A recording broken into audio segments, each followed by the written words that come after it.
Hello friends, welcome back to my channel Karthik Telugu news. Friends, ఇవాళ gas వినియోగదారులకు good news చెప్తూ ఒక ఇంపార్టెంట్ అప్డేట్ న్యూస్ అయితే రావడం జరిగింది. దీని గురించి మరిన్ని విషయాలు ఈ వీడియోలో తెలుసుకుందాం. ఇకపై గ్యాస్ సిలిండర్ ఇవ్వాలంటే ఈకేవైసీ చేయించుకోవడం తప్పనిసరి అంటూ గత కొద్ది రోజులుగా గ్యాస్ కంపెనీలు చెవిలో ఇల్లు కట్టుకొని మరీ చెబుతున్నాయి. అయితే కొంతమందికి కుదరకో తెలియకో కారణం ఏదైనా కూడా ఇంకా ఈకేవైసీ పెండింగ్లో పడ్డాయి. ఇదే చివరి రోజు అని చెబుతూనే నమోదు గడువు కూడా పొడిగించుకుంటూ ఈ నెల 23 వరకు తీసుకెళ్లారు.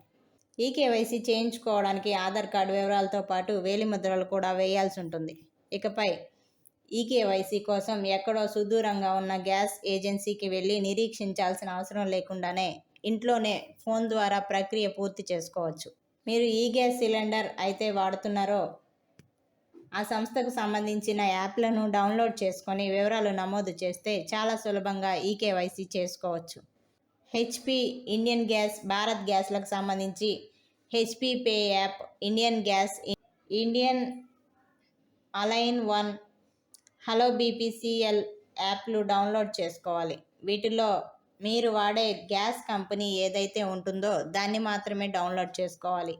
తర్వాత బుకింగ్ ఉపయోగించే మొబైల్ నంబర్ నమోదు చేస్తే ఓటీపీ వస్తుంది. తర్వాత ఈకేవైసీ ఆప్షన్పై క్లిక్ చేసి వివరాలు నమోదు చేస్తే పూర్తయినట్టే. ఫోన్ నెంబర్ మార్చాలన్నా, గ్యాస్ బుకింగ్ డబ్బులు చెల్లించేవి ఈ యాప్ల ద్వారా చేయొచ్చు.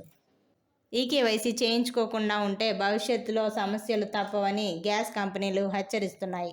వీలుంటే గ్యాస్ ఆఫీస్కి వచ్చి ఈకేవైసీ చేయించుకోవాలని, లేకపోతే ఇంట్లోనే అయినా మొబైల్ యాప్ ద్వారా చేయించుకోవచ్చని చెబుతున్నారు.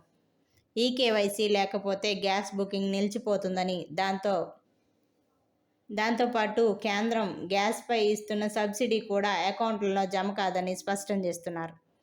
సో ఫ్రెండ్స్, ఇది అప్డేట్ న్యూస్. మరిన్ని అప్డేట్స్ కోసం ఛానల్ సబ్స్క్రైబ్ చేసుకోండి ఫ్రెండ్స్. అలాగే పక్కన ఉన్న బెల్ ఐకాన్ క్లిక్ చేసి వీలైతే ఛానల్కు లైక్ అయితే చేయండి.